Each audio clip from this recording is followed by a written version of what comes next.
This is a brand new cylinder head, made probably in China, but it is new and it doesn't have cracks in it. The last head we had cracks in it and it wasn't going to work for this application. Everything's been machined and we checked all the tolerances on the valves and this is good to go. So we're going to run this. It ended up costing about $1,200, but the peace of mind that it gives me is well worth that. This does have the 7mm injector ports. That means that we do need to get new injectors, and we're looking at some Marine 370s or maybe some Dynamite diesel injectors as they're local here to Idaho. So it'd be cool to support a local brand. You can see me here just cleaning off both deck surfaces of the head and the block and then putting the head gasket on the alignment dowels. Looking back, I should have just grabbed the head and put it on myself without the engine hoist. It ended up being a little awkward, but I ended up making it work. Hopefully didn't scrape the head gasket too much. If you're alone and you're uncomfortable with lifting this amount of weight, it probably weighs about 140 pounds, then by all means have somebody help. I had somebody help with the last head that I set on the deck, but all in all, I wasn't too unhappy with the way that I was able to get it up there. I would probably not recommend using a lifting strap like I had. I just didn't have the lifting hooks, so I made it work. This is a 500-pound strap. Just be careful as you're moving this thing around. It's going to swing and you don't want to crack your timing case or something else, I don't know. But with the piston protrusion test I did and the tolerances with a new head, I think I should be great as far as not slapping the pistons into the head. Only time will tell, but yeah, I'm really confident that this new head is going to work great with this old non-intercooled block. And this is the portion here that I wish I would have just lifted the head up onto the block myself without the hoist. The lifting straps were getting in the way of me setting it down on the dowel pins correctly. I might have scraped the head gasket a little bit. I don't think it's going to cause any issues, but again, only time will tell. Once you get it kind of set in, you'll hear it click or hear it drop like that, and you'll know that it's seated correctly. You can kind of go around the block and make sure that everything looks flush. There's going to be quite a bit of tolerance in between the head and the block with the gasket underneath it, as it does need to be torqued down. The gasket needs to be squished. Well, hopefully we didn't damage the head gasket too bad putting it on there with the crane by ourselves.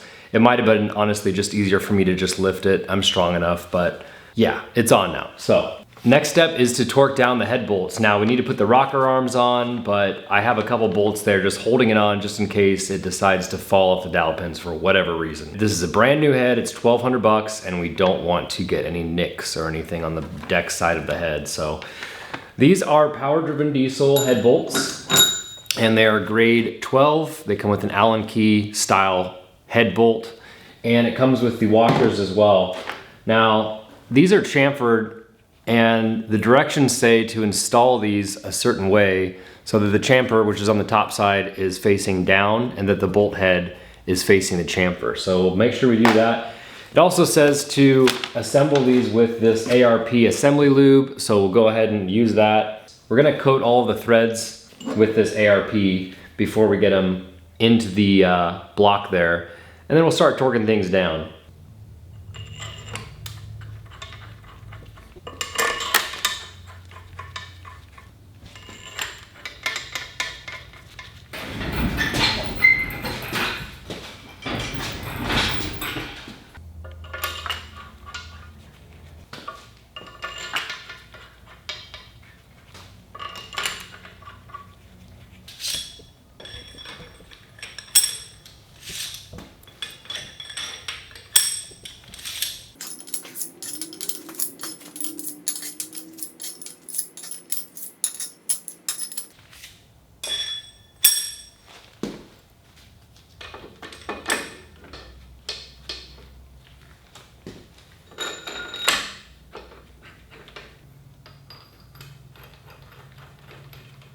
Here I'm just setting in the rocker arms and putting the two head bolts. One is actually not a head bolt that gets torqued.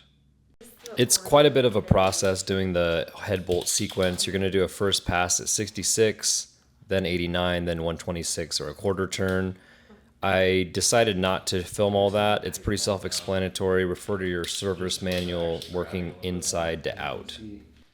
Alrighty, so we have our power-driven diesel head bolts all torqued down. We did one pass at 66, one at 89, and then another at 130. I think that's a little tight, but we'll do a hot retorque once we've got it in the truck and we've got it up to operating temperature. Now what we need to do is set our valve adjustment, which actually is pretty easy on these old 12 valves.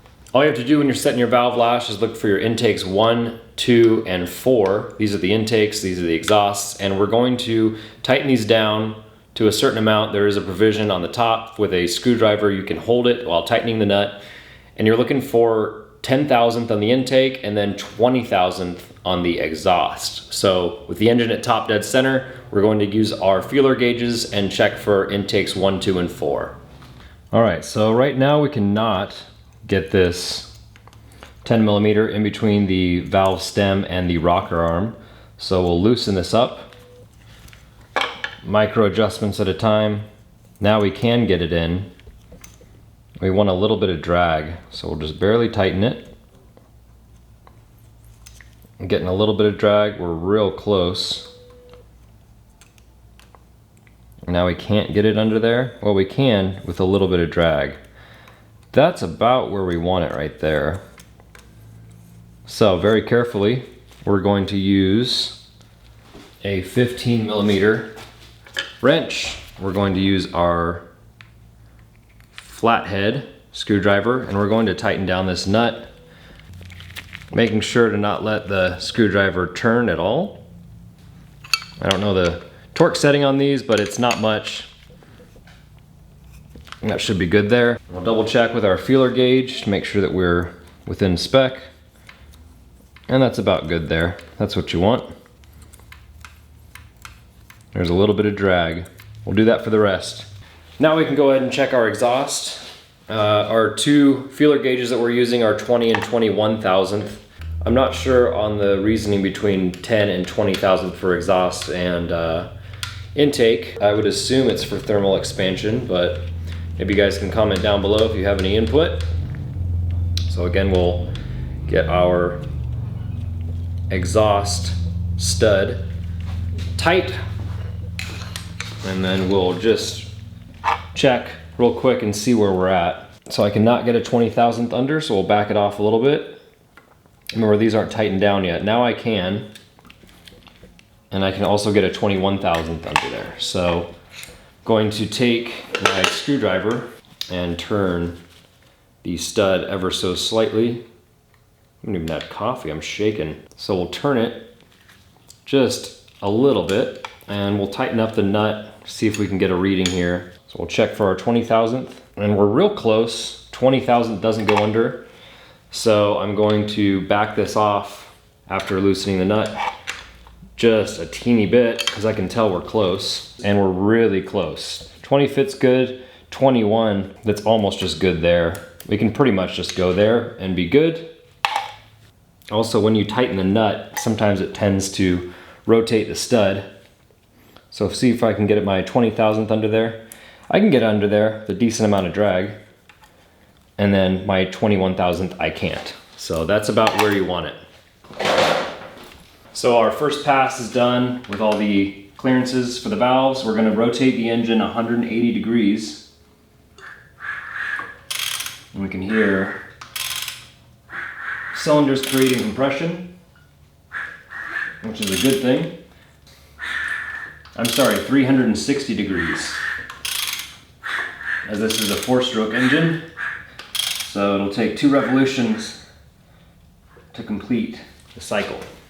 So the crankshaft needed to be rotated 360 degrees, the camshaft 180 degrees. A little confusing. Refer to your factory service manual if you're in doubt. So now we have to adjust exhaust valves 2, 4, and 6. And the way you can tell this is they should be loose, as well as intakes 3, 5, and 6. So I'm going to continue with my feeler gauges getting the valve clearances set. On the last Cummins build I didn't have any issues with the tappet cover leaking, but I've seen a few videos that showed some success if you put silicone inside the gasket that goes around the tappet cover, and then letting it cure, which I did, and then trying to adhere it to the block with the 5 bolts. I didn't really like the way it was mating up to the surface on the block though. I tried it a few different times and the gasket ended up squishing or profiling out on the top side. Not as big of an issue as the lower side because that's where it's going to be leaking from because of gravity. But I really just don't like the way this looks, which is stupid to say, but look, it's my build. I'm spending a lot of time and money on this, and I do want it to look good, and I want it to seal properly, more importantly. So I ended up finding a billet tappet cover on eBay for like 60 bucks. I don't know that it's going to be much better than this, but what I found is that this had bowed or it was bent and it wasn't going to seal good. So all right, guys, so valve lash is all done. Everything is set, and we are good to proceed with whatever comes up next. So at this point, I've got an injection pump I'm looking at that will go right here. And then we can set our injection pump timing and think about whether or not we want to give more fuel or if we want to make it stock. What do you guys think? I'd like to give it a little bit more fuel than comes with the stock injection pump, but these injection pumps do come with a little bit higher horsepower output than the intercooled pumps. So this again is the old one. We're looking at a new one from the same shop. Actually, we got that head from, here's the old head. Battered, broken, no good anymore. Somebody might want it. And then we need to tear into our transmission. So that'll be actually in the next video. We got a few parts from Dustin, and they're going to replace this two-wheel drive shaft with this guy right here. This is the piece de la resistance, or whatever they say. The main part being this output side right here has been milled down to 19 splines, and this will fit directly into the 80 series transfer case. It's the same one we used last time. I'm going to attempt to do this rebuild on my own, and it's going to be a little interesting. I do have the manual. There are a few specialty tools that you need, so if you want to see a beginner rebuild an NV4500, like, subscribe, and stay tuned. This is another piece de la resistance. This is the adapter plate from Dustin, HF2AV. That's the Toyota 80 series transfer case to NV4500. So this will mount in between the 80 series transfer case and the NV4500 tail housing. This is another part of the kit from Dustin. It's a steering box spacer. It spaces your steering box so that there's room for the timing case, the motor mounts, and the transfer case shifter. This is a shifter bracket that will bolt on the top side of the NV4500. And then here we have a transmission cross member mount. This again is made by Dustin. This adapts the transmission mount from the NV4500 onto the cross member of the 80 series. Then we've got little brass fittings in order to install the coolant temp sensors from the 80 series wiring harness into the block of the Cummins. And then we have another piece that we need. This is a steering drop down bracket. So this allows room for the oil pan. And this is where those sensor adapter fittings will go on the back side of the head here. And that's a really convenient place for the wiring harness for the 80 series because they just plumb in there. Well, that's about all I have for you this week. Thanks for tuning in. This is going to be a little bit different of a rebuild. We're probably not going to use the intercooler kit that we did last time, and we're just going to fabricate something out of an eBay 3-inch intercooler piping.